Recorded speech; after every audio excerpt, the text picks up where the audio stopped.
आता रेशन कार्डची ई-केवायसी प्रत्येकाला करावी लागेल आणि जर तुम्ही केले नाही तर तुमचं रेशन बंद होऊन जाईल। पण टेन्शन घेऊ नका, मला फॉलो करून घ्या आणि मी तुम्हाला सांगतो की मोबाईल मधून रेशन कार्डची ई-केवायसी कशी करायची। यासाठी प्ले स्टोर वरून आधार फेस आरडी हे ॲप इन्स्टॉल करा। त्यानंतर मेरा ई-केवायसी हे दुसरा ॲप इन्स्टॉल करून ओपन करा। काही परमिशन मागेल त्यात देऊन टाका। या ठिकाणी राज्य निवडा, त्यानंतर व्हेरीफाय लोकेशन वरती क्लिक करा। ज्याची केवायसी करायची आहे या ठिकाणी त्याचा आधार नंबर टाकून सेंड ओटीपी बटनावर क्लिक करा।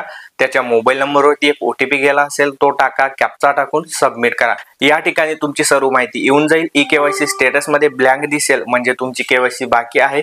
खाली फेस ई-केवायसी हा पर्याय दिसेल त्यावर क्लिक करा। त्यानंतर या सूचना वाचून घ्या, परत टिक मार्क करून सबमिट करा। कॅमेरा ओपन होईल, त्या ठिकाणी तुमचा चेहरा स्कॅन करून घ्या आणि तुमची केवायसी सक्सेसफुल होऊन जाणार आहे। आता केवायसी झाली की नाही त्याचा स्टेटस चेक करण्यासाठी ही पूर्ण प्रोसेस एकदा रिपीट करा आणि ई-केवायसी स्टेटस मध्ये वाय लिहिलेला दिसेल, याचा अर्थ येस आणि तुमची केवायसी झालेली आहे। आता हा व्हिडिओ जास्तीत जास्त लोकांना शेअर करा आणि तुमची केवायसी लगेच करा।